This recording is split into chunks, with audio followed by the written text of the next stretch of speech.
आइए प्रिय भाई बहनों, आप सभी का स्वागत है। देखते हैं हम लोग 7.2 का क्वेश्चन नंबर 3। त्रिभुज एबीसी एक समद्विबाहु त्रिभुज है जिसमें बराबर भुजाओं एसी और एबी पर क्रमशः शीर्ष लंब बीई और सीएफ खींचे गए हैं। देखिए आखिर 7.3 फिगर आपका पुस्तक में दिया गया है क्वेश्चन के साथ, तो वहां से देख सकते हैं। दर्शाइए कि ये शीर्ष लंब आपस में बराबर हैं। शीर्ष से सम्मुख भुजा पर खींचा गया लंब त्रिभुज का शीर्ष लंब कहलाता है। जैसे बीई देखिए सामने भुजा पर समकोण बना है, ये शीर्ष लंब बी हुआ, दूसरा शीर्ष लंब सीएफ हुआ। और त्रिभुज में बराबर भुजा क्या कह दी गई, एबी और एसी दी गई है। तो हम लोग देखते हैं हल में। देखें तो शुरुआत में लिखा है कि चूंकि त्रिभुज ए बी सी में ए बी बराबर, यहाँ लिखा ना सीधा AC, AC equal to AB, A कैसे ज्ञात है भाई समद्विबाहु त्रिभुज है तो बताया है, जिसका अर्थ हो गया कि AC त्रिभुज ABC है, AC सामने कोण B बनेगा, कोण B इक्वल टू हो जाएगा कोण C।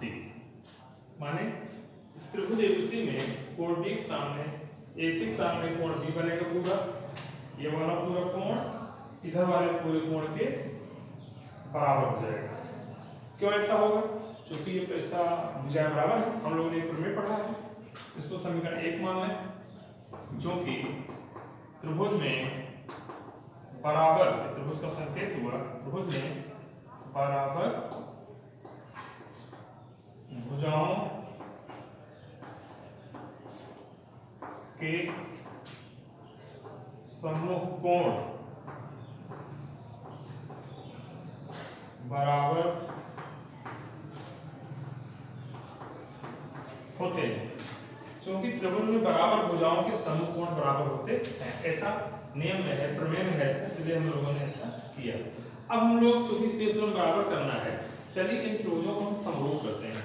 कौन सा त्रिभुज होगा, पहले लिखते हैं त्रिभुज BCE और त्रिभुज CBF में। चलते देखते हैं कुछ, इसको जो है हम देखते हैं कि कैसे इसको जो है कि समानता के आधार पर इसको कैसे सर्वांशन किया जा सकता है। हम लोग देखें सर्वांशता लाते हैं, इसमें नियम आपका है। जैसे देखें यहाँ एक बात ये बताई गई है कि ये भुजा जो आपकी दी गई है, देखें एंगल आपका जैसे बी वाला सी बराबर हो जाएगा, जैसे BCE तो कोण C बराबर हो जाएगा कोण, इधर हो गया आपका कोण C बराबर कोण B हो गया। ये समीकरण यहाँ लिख देंगे, समीकरण 1 से। और क्या दिया गया है, कोण B बराबर कोण C एक लिखा गया है, लेकिन अगर इसको हम इस क्रम में लिखें तो और अच्छा है। ऐसा लिखें कि कोण E लिख दें, कोण E बराबर कोण F, ऐसा लिखें तो सबसे अच्छा है, क्योंकि यहाँ लिख देंगे समकोण है। क्यों है, समकोण है। और दूसरा बात क्या लिखें, कोण C, इसमें देखो कोण C है, कोण C इसका जो है BC पूरा कोण C जो है संकेत बना हुआ है, कोण C बराबर हो जाएगा कोण B के, ठीक है। और उसके बाद क्या हो गया, BC इक्वल टू BC, यहां लिख देंगे समीकरण 1 से। BC इक्वल टू BC ओवरिष्ठ है भाई। समानता को अगर आप प्रमेय के अनुसार क्रमबद्ध नियम से रखते हैं तभी उस पर कोई नियम जैसा फिगर में है वैसा नियम भी आपका उसी पर सेट बैठेगा। आगे लिख देते हैं हम लोग, इसलिए त्रिभुज BCE सर्वांशन त्रिभुज CBF कौन से नियम से, एंगल साइड सर्वांग समता से। ऐसा नियम है कि कोण भुजा क्रम से था ना, इस ई वाला देखिए कोण बराबर एफ के है, फिर सी वाला, फिर ठीक उसके आगे वाली भुजा क्रमागत भुजा, तो एंगल एंगल साइड, इधर से भी एंगल फिर साइड, तो ये नियम बना है। इसलिए क्या होगा, इनके अगर दो दोनों स्थिरांक हो गए, इनके संगत भाग कैसे हैं, समान, इनके संगत भाग समान हो गए। इसलिए क्या हो जाएगा, इसलिए होगा क्या, हम लिख देंगे इसमें BE इक्वल टू CF। ये आपको सिद्ध करना है, देखें BE का संगत CF होगा, फिगर में भी BE संगत CF होगा। इति सिद्धम, इति सिद्धम ऐसा आप दिखा सकते हैं। इस तरह से आपको क्वेश्चन का आप इस तरह से नोट्स बना करके अच्छा तैयारी करते हैं। तब तक के लिए धन्यवाद। अगला क्वेश्चन आपको पूरे समय पर मिलता रहेगा।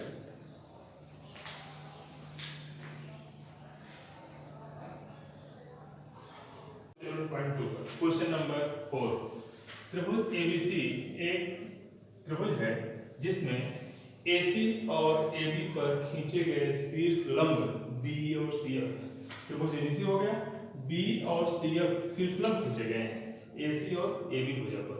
देखें आगे, और ये दोनों बराबर बताए गए, दोनों शीर्ष लंब कैसे हैं, बराबर माप के हैं। देखिए आकृति 7.3, तो ये जो ये फिगर पुस्तक में बना हुआ है, कहने का मतलब ये है दर्शाना है, आपको सिद्ध करना है त्रिभुज AB सर्वांगसम त्रिभुज ACF, AB बराबर AC, अर्थात त्रिभुज ABC एक समद्विबाहु त्रिभुज है। तो हम लोग त्रिभुज का नाम लें और उसके बाद उसमें समानता ढूंढें। हल में त्रिभुज ABE ऐसे नाम डाल लें, और त्रिभुज ACF में त्रिभुज ABE और त्रिभुज ACF में देखें क्या क्या समानताएं हैं। तो पहली बात तो कोण A और कोण A दोनों में कोण मिलेगा, समान है, इसको उभयनिष्ठ कर देंगे, उभयनिष्ठ है, एक समानता तय हो गई। अच्छा, इसके नाते बराबर हुए। और दूसरा कोण इसमें देखें AB में कोण E इक्वल टू कोण F, इस समकोण हो गया, समकोण के नाते समान है। देख लीजिए ये दोनों में, इस त्रिभुज में भी कोण शामिल है, इधर में भी ये शामिल है। और दूसरी बात ये आप देखो, कोई सरल रेखा आप लेकर 180 कोण बनाती है, तो इधर 90 हुआ तो रेखा बनाती है, इधर भी 90 बनेगा, तभी 180 पूरा होगा। इधर भी ऐसे 90 है, इधर भी समकोण बना हुआ है, एक ही बात है, लंब होना मतलब दोनों ओर समकोण बनना है। अच्छा, और दूसरा अगला लिख दें हम BE, इसमें देखो B भुजा मिल जाएगी, B इक्वल टू CF। ये कह ही रहा है कि शीर्ष लंब समान है, ज्ञात है, शीर्ष लंब समान क्वेश्चन बोला ही है, इसलिए क्या करेंगे हम, त्रिभुज ABE सर्वांगसम त्रिभुज ACF, दोनों त्रिभुज सर्वांगसम हो गए। इसको किस नियम से कहेंगे, एंगल एंगल साइड सर्वांग समता से, एंगल एंगल साइड सर्वांग समता से। अब क्या हो जाएगा, इसलिए हम यहाँ लिख देंगे इनके, एक बात तो यही सिद्ध करनी थी, आपका ये कंप्लीट हो गया, यहाँ लिख सकते हैं इति सिद्धम, इति सिद्धम, आपका एक पॉइंट कंप्लीट हुआ। आगे लिख सकते हैं कि इसलिए इनके संगत भाग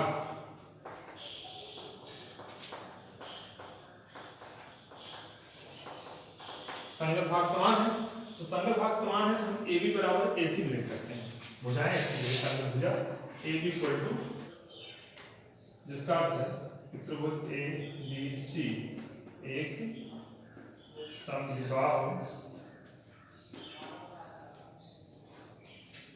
त्रिभुज है, जिसका AB बराबर AC है। अगर त्रिभुज में देखो यहाँ पर जब त्रिभुज दोनों सर्वांगसम हो गए, इनके संगत भाग समान है, इसलिए यहाँ संगत भाग समान आपने लिखा, फिर इसलिए AB इक्वल टू AC लिखा जा सकता है। तो AB बराबर AC है, तो दो भुजा बराबर हो गए त्रिभुज की, इसलिए त्रिभुज ABC एक समद्विबाहु त्रिभुज है। यहाँ लिख देंगे हम इति सिद्धम, इति सिद्धम। धन्यवाद। इस तरह से आपका क्वेश्चन कंप्लीट हुआ। इस तरह आप लोग प्रयास करते हैं, आगे बढ़ते रहें। तब तक के लिए धन्यवाद।